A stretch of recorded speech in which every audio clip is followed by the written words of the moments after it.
ନିତମ୍ବିନୀ ମୋର ପ୍ରିୟ ସଖୀ। ଦିନେ ଉଦ୍ୟାନରେ ସନ୍ଧ୍ୟା ସମୀରଣ ସେବନ କରୁ କରୁ ଏକାନ୍ତରେ ସଖୀକି ପଚାରିଲି, କୃଷ୍ଣ କିଏ? ସଖୀ ମୋତେ ଆଡ଼ ନୟନରେ ଚାହିଁଲା। ବଙ୍କିମ ଅଧରରେ ହାସ୍ୟରେଖା ଫୁଟାଇ ପଚାରିଲା, କୃଷ୍ଣଙ୍କଠାରେ କୃଷ୍ଣର କି ପ୍ରୟୋଜନ? ମୁଁ ନିର୍ମଳ ହସ ହସି କହିଲି, ପିତାଙ୍କଠାରୁ ଶୁଣିଛି କେବଳ କୃଷ୍ଣାର ନୁହେଁ, କୃଷ୍ଣଙ୍କ ସମସ୍ତଙ୍କର ପ୍ରୟୋଜନ। କୃଷ୍ଣର କିଛି ବିଶେଷ ପ୍ରୟୋଜନ ଥିବ ପରା? ନିତମ୍ବିନୀ ଓଠ ଚିପି ହସୁ ହସୁ କହିଲା। ମୁଁ ଶାନ୍ତ ସ୍ୱରରେ କହିଲି, ଶୁଣିଛି ଦିନେ ପୃଥିବୀ ମାତାଙ୍କର ବିଶେଷ ପ୍ରୟୋଜନ ପଡ଼ିବାରୁ କୃଷ୍ଣ ଧରାପୃଷ୍ଠରେ ଅବତରଣ କରିଥିଲେ। ନିତମ୍ବିନୀ ମୋର ଚିବୁକ ଧରି ଗଭୀର ସ୍ୱରରେ କହିଲା, ସଖୀ, କୃଷ୍ଣଙ୍କୁ ଭୁଲିଯାଅ। ଆର୍ତ୍ତ ସ୍ୱରରେ ମୁଁ ପ୍ରଶ୍ନ କଲି, ସେ କି କଥା? ହଁ, ମୋ କଥା ମାନ। ଏକଥା ସତ୍ୟ ଯେ କୃଷ୍ଣଙ୍କଠାରେ ଅଛି ପ୍ରଜ୍ଞା, ଶୌର୍ୟ। ସେ ଦୂରଦୃଷ୍ଟି, କୂଟନୀତିଜ୍ଞ, ଶକ୍ତିଶାଳୀ ଓ କର୍ମବୀର। ସେ ପ୍ରସ୍ଫୁଟିତ ନୀଳପଦ୍ମ ଭଳି ସୁନ୍ଦର ଓ ନିର୍ମଳ। ସେ ଆର୍ତ୍ତିର ଅଭୀଷ୍ଟ ପୂରଣ କରନ୍ତି ଏବଂ ସ୍ନେହର ପ୍ରତିଦାନ ଦିଅନ୍ତି। ସେ ଏକ ହାତରେ ଗ୍ରହଣ କଲେ ସହସ୍ର ହାତରେ ଦାନ କରନ୍ତି। ତାଙ୍କର ହୃଦୟ ବିଶାଳ ଓ ମହାନ।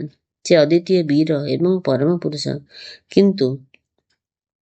କିନ୍ତୁ ମୁଁ ଚମକି ପ୍ରଶ୍ନ କଲି, ସେ ଲମ୍ପଟ 16 ଗୋପନାରୀଙ୍କର ତାଙ୍କର ପ୍ରେମିକା। ନାରୀର ହୃଦୟକୁ ଜିଣିବା କଳାରେ ସେ ଏମିତି ପାରଙ୍ଗମ ଯେ ସ୍ୱାମୀ ପୁତ୍ର ସଂସାର ଛାଡ଼ି ଗୋପାଙ୍ଗନାମାନେ ତାଙ୍କର ମୋହନ ବଂଶୀସ୍ୱନ ଶୁଣି ଯମୁନା ତଟରେ ଅଭିସାର ରଚନ୍ତି। ଏଇ ଅବଶ୍ୟ ତାଙ୍କ କୈଶୋରର କଥା। ଏବେ କିନ୍ତୁ ସେ ପ୍ରଜାପାଳକ, ଧର୍ମଜ୍ଞ, ଦ୍ୱାରକାର ଅଧିପତି। ମୁଁ ମନେ ମନେ ଭାବିଲି, ସବୁ ଶ୍ରେଷ୍ଠ ଗୁଣର ଯେ ଅଧିକାରୀ, ତାଙ୍କ ପାଇଁ ସ୍ୱାମୀ ସଂସାର ଛାଡ଼ି ବାତୁଳି ହେବା ସ୍ତ୍ରୀମାନଙ୍କ ପକ୍ଷରେ ନିତାନ୍ତ ସ୍ୱାଭାବିକ। 16 ଛାଡ଼ି 17 ନାରୀ ଯଦି କୃଷ୍ଣ ପ୍ରେମରେ ବାତୁଳି ହୁଅନ୍ତି, ସେଥିରେ ତାଙ୍କର ଦୋଷ କ'ଣ? ଇଚ୍ଛା ହେଲା ଥରେ ସେହି ପରମ ପୁରୁଷ କୃଷ୍ଣଙ୍କୁ ଭେଟିବା ପାଇଁ। କେମିତି ତାଙ୍କର ରୂପ? ନିତମ୍ବିନୀକୁ ପଚାରିଲେ ସେ ପରିହାସ କରିବ, କଥାଟାକୁ ବଢ଼େଇ ଅନ୍ୟ ସଖୀମାନଙ୍କୁ କହିବ, ମୋତେ ଚିଡ଼ାଇ ଚିଡ଼ାଇ ପ୍ରାଣ ନେଇଯିବ। କଥାଟାକୁ ସିଧାସଳଖ ନ ପଚାରି ପ୍ରଶ୍ନ କଲି, କୃଷ୍ଣଙ୍କର ବଂଶାନୁଚରିତ୍ର କ'ଣ? ନିତମ୍ବିନୀ କହିଲା, ହସିଲା, ବଂଶ ଦେଖନ୍ତି ପିତାମାତା, କନ୍ୟା ଖୋଜେ ରୂପ। କୃଷ୍ଣଙ୍କ ରୂପ ବର୍ଣ୍ଣନା ଶୁଣିଲେ ତୁମେ ମୂର୍ଚ୍ଛା ଯିବ। ଚେତନା ପାଇବା ମାତ୍ରେ କହିବ, କୃଷ୍ଣ ବିନା ଏହି ଜୀବନ ବୃଥା। ସଙ୍ଗେ ସଙ୍ଗେ କୃଷ୍ଣଙ୍କୁ ଆଣିଦେ, ନଚେତ ଦେହ ଧରିବି ନାହିଁ। ତାପରେ ମୁଁ କ'ଣ କରିବି? ମୁଁ ସ୍ୱପ୍ନାବିଷ୍ଟ ହୋଇ କୃଷ୍ଣଙ୍କ ରୂପର କଳ୍ପନାରେ ହଜି ଯାଇଥାଏ। କଳ୍ପନା ହିଁ ତ ମୋ ବୟସର ସହଚରୀ। ଏଇ ବୟସରେ କିଏ କେତେ କଳ୍ପନା ନ କରେ, କଳ୍ପନାରେ କେତେ କିଏ ସୁଖ ନ ପାଏ। କିନ୍ତୁ ସମସ୍ତଙ୍କର ସବୁ କଳ୍ପନା ସତ ହୁଏ ନାହିଁ। କଳ୍ପନା ସର୍ବଦା ସତ୍ୟ ହୁଏ ନାହିଁ ବୋଲି କିଏ ବା କଳ୍ପନାକୁ ବାଦ ଦେଇ ବଞ୍ଚିପାରେ? କୃଷ୍ଣଙ୍କ କଳ୍ପନାରେ ମୁଁ ହଜିଗଲି। କୃଷ୍ଣ ତମାଳ ଲତାକୁଞ୍ଜ ତଳେ ଆମେ ଦୁଇ ସଖୀ ବସିଥାଉ। ନୀଳ ଆକାଶର ରଙ୍ଗ ଅସ୍ତ ସୂର୍ଯ୍ୟର ସ୍ପର୍ଶରେ ରଞ୍ଜିତ ହୋଇ ମୋ ପାଦର ଅଳତା ଧାରରେ ପ୍ରତିଫଳିତ ହେଉଥାଏ। ସ୍ୱଚ୍ଛ ସଲିଳ ଉଦ୍ୟାନ ସରସୀରେ ଢଳ ଢଳ ନୀଳକଇଁ ଧୀରେ ଧୀରେ ପାଖୁଡ଼ା ମେଲୁଥାଏ। ଅଭିସାରିକାର ଭୀରୁ ପଦପାଦ ପରି ନିଃଶବ୍ଦ ଶଙ୍କିତ ଭଙ୍ଗୀରେ ଚନ୍ଦ୍ରିକା ଖୋଜି ଗୋଟି ଗୋଟି ପାଖୁଡ଼ା ତାର ମୁକୁଳିତ ହେଉଥାଏ। ସନ୍ଧ୍ୟା ଆକାଶରେ ନୀଳ ମେଘ କେତେଖଣ୍ଡ ଚନ୍ଦ୍ରିକାର ଅବରୋଧ କରି ନୀଳକଇଁ ସଙ୍ଗେ କୌତୁକ ଆମୋଦ ଲଗାଇଥାନ୍ତି। ଏଣେ ଆକାଶର ନୀଳମେଘକୁ ଦେଖି ମୋର ପୋଷା ମୟୂର ଦୁଇଟି ପୁଚ୍ଛ ମେଲି ନାଚିବାର ଉପକ୍ରମ କରୁଥାନ୍ତି। ନିତମ୍ବିନୀ କୃଷ୍ଣଙ୍କର ରୂପ ବର୍ଣ୍ଣନା କରୁଥାଏ। ମୟୂର ଚନ୍ଦ୍ରିକାର ତାଳେ ତାଳେ ମୋର ହୃଦୟ ବି କେଜାଣି କାହିଁକି ନାଚି ଉଠୁଥାଏ। ମୁଁ ଭାବୁଥାଏ, କୃଷ୍ଣ କେମିତି? ହୁଏତ ନୀଳ ତମାଳ ପରି କିମ୍ବା ନୀଳ ମେଘ ପରି ତାଙ୍କ ଦେହର ବର୍ଣ୍ଣ, ନୀଳ କଇଁ ପରି ନିର୍ମଳ ତାଙ୍କ ଦୁଇର ଚକ୍ଷୁ, ଚକ୍ଷୁର ଦୃଷ୍ଟି, ମୟୂର ଚନ୍ଦ୍ରିକାର ଉଜ୍ଜ୍ୱଳ ନୀଳ ରଙ୍ଗ ପରି ତାଙ୍କ କେଶର ରଙ୍ଗ, ଆଉ ତାଙ୍କର ଅଧର ଅଗସ୍ତ୍ୟ ଫୁଲ ପରି ବଙ୍କିମ ସୁନ୍ଦର, ପଦ୍ମ କୋରକ ଭଳି ହସ୍ତପାଦ, ନୀଳ ଆକାଶ ପରି ଉଦାର ପ୍ରଶସ୍ତ ବକ୍ଷ, ବସନ୍ତର କୁହୁତାନ ପରି ଚନ୍ଦ୍ରମଧୁର ତାଙ୍କର କଣ୍ଠସ୍ୱର, ହେନା ଫୁଲର ସୁରଭି ଭଳି ତାଙ୍କ ଦେହର ଗନ୍ଧ, ଆଉ ଚମ୍ପା ତରୁ ପରି ଶ୍ୟାମଳ, କୋମଳ, ଶକ୍ତ ଆଉ ଦୀର୍ଘ ତାଙ୍କ ଶରୀର। ସମ୍ମୋହିତ ହେଲା ଭଳି ମୁଁ ଶୁଣୁଥାଏ ନିତମ୍ବିନୀର ବର୍ଣ୍ଣନା ଚାତୁରୀ ଭିତରେ କୃଷ୍ଣଙ୍କର ରୂପ ଶୋଭାର କଥା। ନିତମ୍ବିନୀ ମୋତେ ତୀର୍ଯ୍ୟକ ଦୃଷ୍ଟିରେ କଟାକ୍ଷ ହାଣି ଅଳ୍ପ ଛେପ ଢୋକି କହିଲା, ପୁଣି ମଧୁପାନ ପରି କୃଷ୍ଣଙ୍କ ବାହୁବନ୍ଧନର ଅନୁଭବ ଆଉ କୃଷ୍ଣ ପ୍ରେମର ମାଦକତା। ନିଶାଗ୍ରସ୍ତ ଭଳି ମୁଁ ଢଳି ପଡ଼ୁଥାଏ ନିତମ୍ବିନୀର ଆଶ୍ରୟ ଭିତରେ। ସମଗ୍ର ଶରୀର ଥର ଥର କମ୍ପି ଉଠୁଥାଏ, ହୃଦୟ ସ୍ପନ୍ଦିତ ହେଉଥାଏ ବିଚିତ୍ର ଆବେଗର ଛନ୍ଦରେ। ଏ ଅନୁଭବ ଆଗରୁ ତ କେବେ ହୋଇନି। କ'ଣ ଏହାର ଅର୍ଥ? ଏପରି କାହିଁକି ହୁଏ? ଶୁଣିଲି ନିତମ୍ବିନୀ କାନ ପାଖରେ କହୁଛି, କୃଷ୍ଣ ପ୍ରେମ ଇଏ ତାରି ଲକ୍ଷଣ। ହେ ପ୍ରଭୁ, ମୁଁ ଏବେ କ'ଣ କରିବି? ଲତାକୁଞ୍ଜ ତଳେ ମୋତେ ଶୋଇଦେଲା। ପୁଷ୍ପରିଣୀ ଭିତରକୁ ଓହ୍ଲାଇଗଲା ଜଳ ଆଣି ମୋତେ ସାଷ୍ଟାଙ୍ଗ କରିବା ପାଇଁ। ମୁଁ ଚେତନା ହରାଇ ନଥାଏ, ସବୁ କିଛି ବୁଝିପାରୁଥାଏ, କିନ୍ତୁ ଗୋଟେ ସ୍ୱପ୍ନର ପୃଥିବୀରେ ମୁଁ ବିଚରଣ କରୁଥାଏ। ଯୁଆଡ଼େ ଚାହୁଁଥାଏ ଖାଲି ନୀଳ ନୀଳ, କୃଷ୍ଣ ନୀଳ। ସାରା ବିଶ୍ୱ କୃଷ୍ଣମୟ, ପ୍ରେମମୟ, ମଧୁମୟ। ମୁଁ ଦେଖୁଥାଏ ବିଶ୍ୱମୟ କୃଷ୍ଣ, କୃଷ୍ଣମୟ ବିଶ୍ୱ। ସଖୀ ନିତମ୍ବିନୀ ମୋ ମୁହଁରେ ଜଳସିଞ୍ଚନ କରିବା ପୂର୍ବରୁ ନୀଳମେଘରୁ କେତେ ବିନ୍ଦୁ ଜଳ ମୋ ମୁହଁ ଉପରେ ଝଡ଼ି ପଡ଼ିଲା। ମୋର କମ୍ପିତ ଶରୀର ଉପରେ ଟୁପ୍ ଟପ୍ ଝରୁଥାଏ ଗୋଟିଏ ଗୋଟିଏ କୃଷ୍ଣ ତମାଳ ପୁଷ୍ପ। ମୋତେ ଅଧିକରୁ ଅଧିକ ରୋମାଞ୍ଚିତ କରୁଥାଏ। ମୋର ପୋଷା ମୟୂର ମୋ ମୁହଁ ଚାରିପଟେ ପୁଚ୍ଛ ହଲାଇ ପଙ୍ଖା କରୁଥାନ୍ତି। ମୁଁ ଧୀରେ ଧୀରେ ପ୍ରକୃତିସ୍ଥ ହୋଇ ଲଜ୍ଜାରେ ଝାଉଁଳି ପଡ଼ିଥାଏ। ଛି, ସଖୀ ନିତମ୍ବିନୀ କ'ଣ ଭାବିଥିବ? ସଖୀ ଜଳ ଆଞ୍ଜୁଳାଏ ଧରି ମୋ ପାଖରେ ପହଞ୍ଚିବା ପୂର୍ବରୁ ମୁଁ ଲାଜରେ ଆଖି ବୁଜି ପଡ଼ି ରହିଲି। କିନ୍ତୁ ଜଳ ଆଞ୍ଜୁଳାତକ ସାଙ୍ଗରେ ଦୁଇଟି ସଦ୍ୟ ଫୁଟନ୍ତି ନୀଳକଇଁ ଯେ ସେ ତୋଳି ଆଣିଛି ସେ କଥା ମୁଁ ବି ଲକ୍ଷ୍ୟ କରିଥାଏ। ହାୟ, ଫୁଲ ଦୁଇଟି ତୋଳିଲା କାହିଁକି ନିତମ୍ବିନୀ? ଚନ୍ଦ୍ରିକାର ମଧୁପାନ କରି ରାତିସାରା ନୀଳକଇଁ ହସିଥାନ୍ତା। ନିତମ୍ବିନୀର ନିର୍ଦ୍ଦୟ ବୁଣିଆ ଦେଖି କ୍ଷୁଣ୍ଣ ହେଲି। ନିତମ୍ବିନୀ ମୋ ମୁହଁରେ ଜଳ ସିଞ୍ଚିଲା।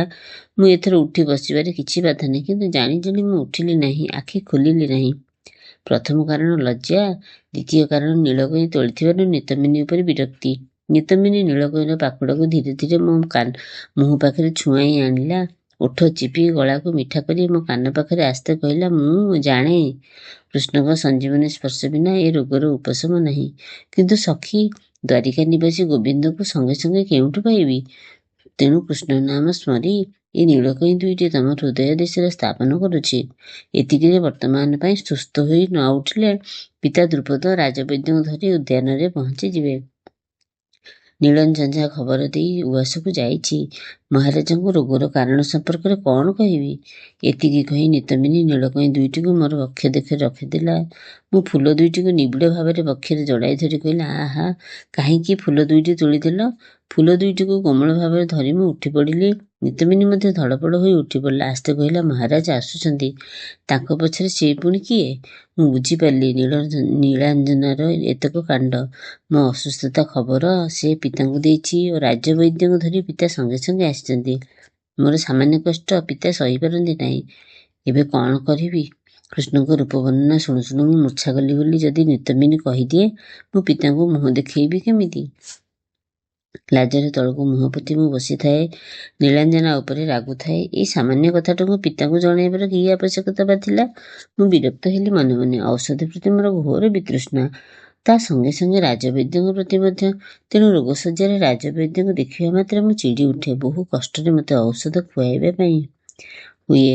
ଶୁଣିଲି ପିତା ସ୍ନେହପୂର୍ଣ୍ଣ ଗଳାରେ କହୁଛନ୍ତି, ସବୁ ରୋଗର ନିଦାନ ସ୍ୱୟଂ ଶ୍ରୀକୃଷ୍ଣ ଯେଉଁଠି ଉପସ୍ଥିତ ସେଠି ରାଜବୈଦ୍ୟଙ୍କୁ ଆଣନ୍ତି କାହିଁକି? ତୁ ଚିନ୍ତା କର ନାହିଁ ମା।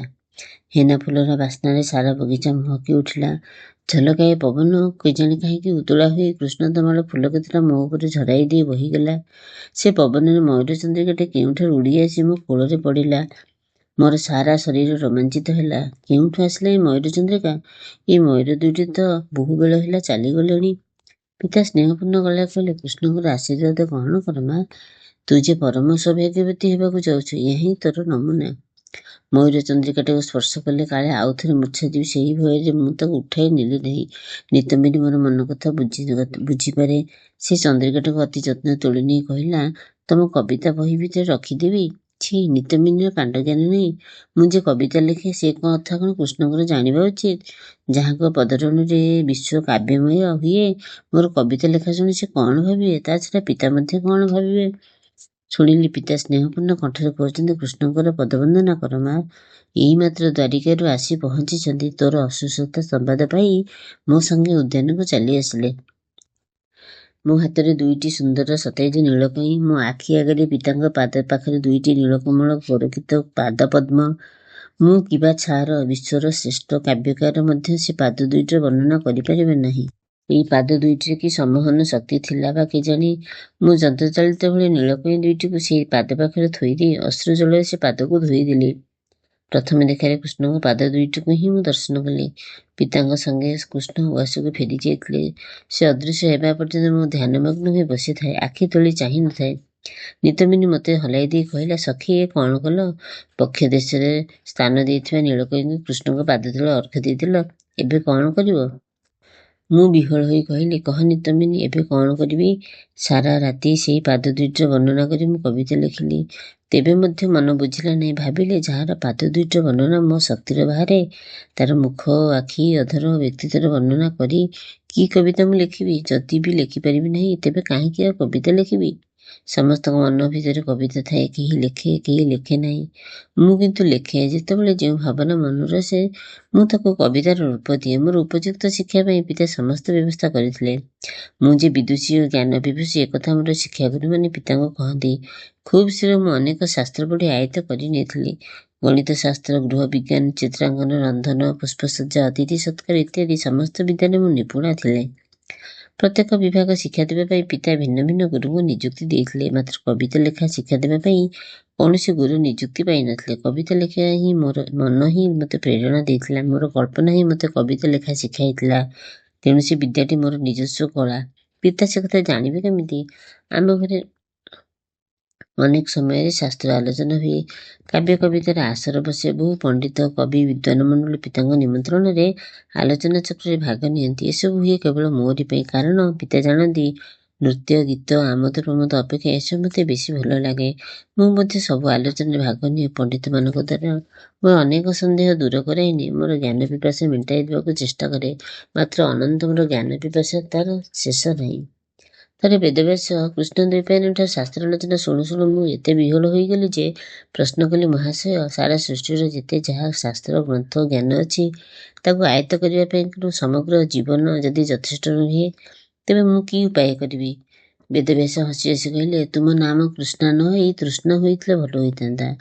ମା, ତୃଷ୍ଣା କଷ୍ଟଦାୟକ, କିନ୍ତୁ ଜ୍ଞାନର ତୃଷ୍ଣା କେବଳ ଆନନ୍ଦ ହିଁ ପ୍ରଦାନ କରେ। ଜ୍ଞାନର ତୃଷ୍ଣା ଗୋଟିଏ ଜନ୍ମରେ କ'ଣ ସହସ୍ର ଜନ୍ମରେ ବି ମେଣ୍ଟିପାରେ ନାହିଁ। ଜଳପାନ କଲେ ତୃଷ୍ଣା ଦୂର ହୁଏ, କିନ୍ତୁ ଜ୍ଞାନ ପାନ କଲେ ଜ୍ଞାନର ତୃଷ୍ଣା ବଡ଼ପତ୍ର ରହେ। ତୃଷ୍ଣା ମେଣ୍ଟିଗଲେ ଜ୍ଞାନର ପଥ ରୁଦ୍ଧ ହୁଏ। ଅନନ୍ତ ସମୟରେ ବେଳାରୁ ଜ୍ଞାନର କ୍ଷୁଦ୍ର ଚିତ୍ର, ବିଚିତ୍ର ସାମୁକ ସବୁ ସାଉଣ୍ଡ ଯଦି ଜୀବନ ସରିଯାଏ, ତେବେ ସେତକ ସାର୍ଥକ ଜୀବନ।